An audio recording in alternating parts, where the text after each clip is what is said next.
Let's give adequate attention to Steinhoff. So let's put that one up on the screen first. We're talking here about a group which had a fantastic evolution. It started off its life making furniture here in the South African market, and Marcus Jooste, the founder, was involved with a couple of partners buying out a Goma factory. It then starts to roll up all sorts of businesses. They do a deal with two significant Europeans, Klaus Down and Bruno Steinhoff, and then it goes boom into a big surge of growth. Acquires Conforama in France, which also operates in other countries. Recently acquires Pepkor as well, so that's given it a substantial additional reach through the Pep stores, and it's gone into a reverse transaction which has engineered its principal listing onto the Frankfurt market. It now slots into the DAX 30 as one of the most interesting consumer-oriented and emerging market-oriented groups.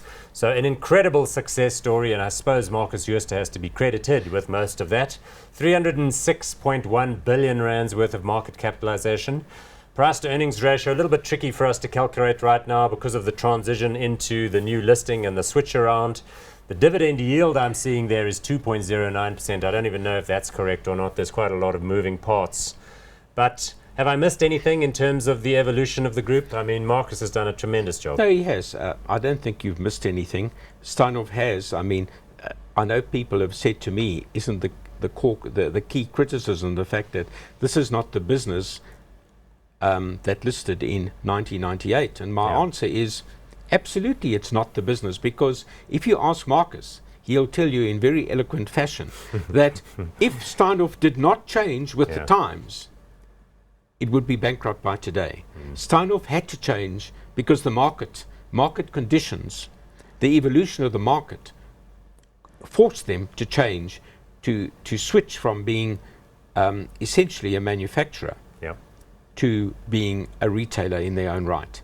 So it wasn't one of these things that kind of just happened overnight because we just decided, well, let's be retailers. It's something that kind of was forced upon them by circumstances. So they bought Conforama from Pinot, Printemps, PPR, from the guys that have ended up being Kering, went to the luxury goods. That's fine. But how good an asset is it?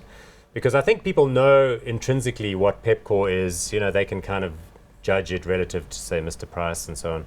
But is Conforama that good a business, and do you think it's got the potential to grow much bigger? Has there been a deferral of consumer discretionary spending in Europe, which is now going to come back as the European economy recovers?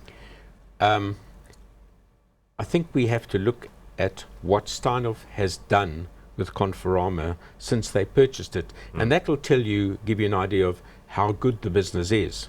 When they bought it, it was profitable, but its margins were extremely low. If you go into the history, you can see quite clearly that maybe Kering, as it's now called, didn't give it sufficient attention to adapt or to change the business model to make it more profitable. You mean in terms of the mix, the store locations, all that stuff? We're not really talking like store locations, we're talking mix. The original Conforama was heavily weighted towards white and brown goods, which in Europe and in South Africa. You mean fridges and lounge suites? And TVs and things like that, which retail at very, very low margins. Yeah, and what's it doing now that's different? No, what it's doing now is they're still selling those products. But whereas those products previously commanded, let's say, 40% of their total mix, it's now getting closer to being half of that.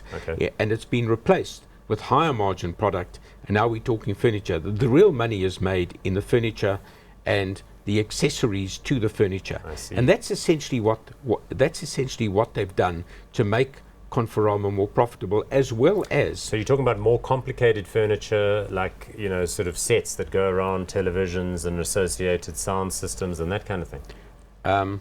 And basic furniture. We're talking lounge suites, dining room suites, bedroom suite.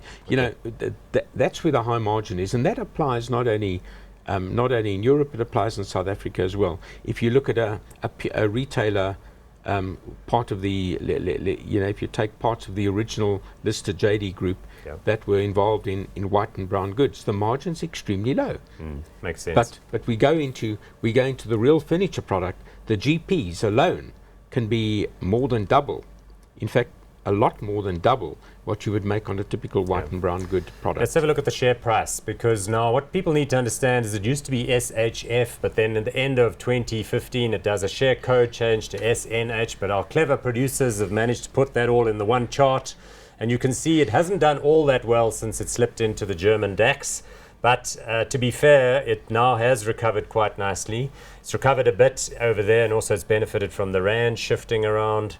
But there it is, at around 79 rands a share now. Sid, you know, we could talk about Steinhoff all day, but how do you feel about its investment prospects now? I mean, Marcus Jooste is an incredibly talented operator. He travels all year, all round. He visits those places. He's hammering them. Obviously, over time, as we move on, it does become more and more difficult to grow the business, simply because of the sheer size of the business, and the requirement to get 5% growth today is very different from the 5% that of 5 years ago, for instance.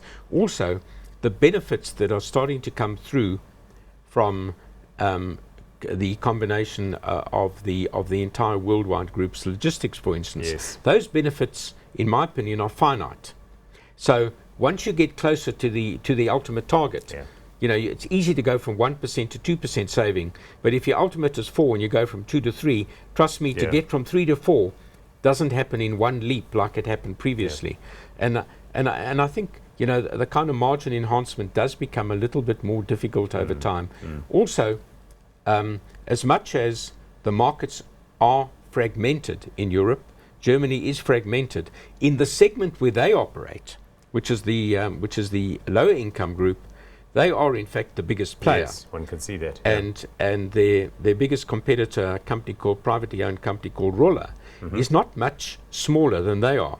So in the segment where they play, they are in fact the dominant player. It doesn't mean that they're not going to get that much bigger, but once again, they've taken the Pepkor network in Germany to 100, 110 odd stores.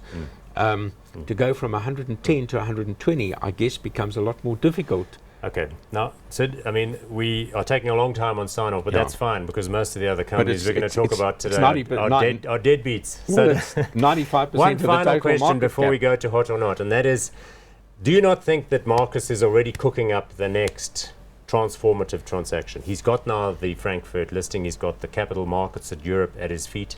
He's got a nice mix of assets. You don't think he's going to move either to gobble up something like ShopRite, or to gobble up something like Tesco, or to make a play for some other thing that takes them to one of the world's largest retailers? Well, let's put it this way. The transaction with Pepkor possibly creates some more questions rather than provides answers. Because it could be argued that the Pepkor deal was part of the process, or maybe the beginning of the process, whereby Christo, who's now in his 70s, Christo Wiese is starting to, let's say, rationalize all his interests under one roof. The odd man out is ShopRite. With ShopRite, firstly, Mr. Wiese he only has voting control. He doesn't control 50% of the equity. Yes. His economic interest is closer to 20%. I think it's 16 or 18. So it's a more difficult transaction. Secondly, we have a situation where Mr. Whitey Besson, the head of ShopRite, and I hope Whitey is not upset if I say this, but I think Whitey is pretty close to retiring, which means we have the prospect of a change of management. Perhaps if we put all this together, if there is a time for the final grand phase, you know, the final phase of the transaction to be put, you know, to be kind of consummated, perhaps we're heading into it. We are right there. Okay, we really do. That's have to move probably on what we're talking about. Hot or not for you, Steinhoff? Your buy at current levels? You know, the results out in 2 weeks' time, and you know, my view is I'd prefer to wait and see what they have to say. I think earnings are going to be flat because of the fairly close to flat because of the massive number of, you know, increase in the number of shares in issue, and that's why I'm probably not hot at this stage. I'd prefer to wait for the numbers and get the whole Pepkor thing embedded in the EPS numbers. Okay, understood. I'm going to go hot on Steinhoff notwithstanding. Right.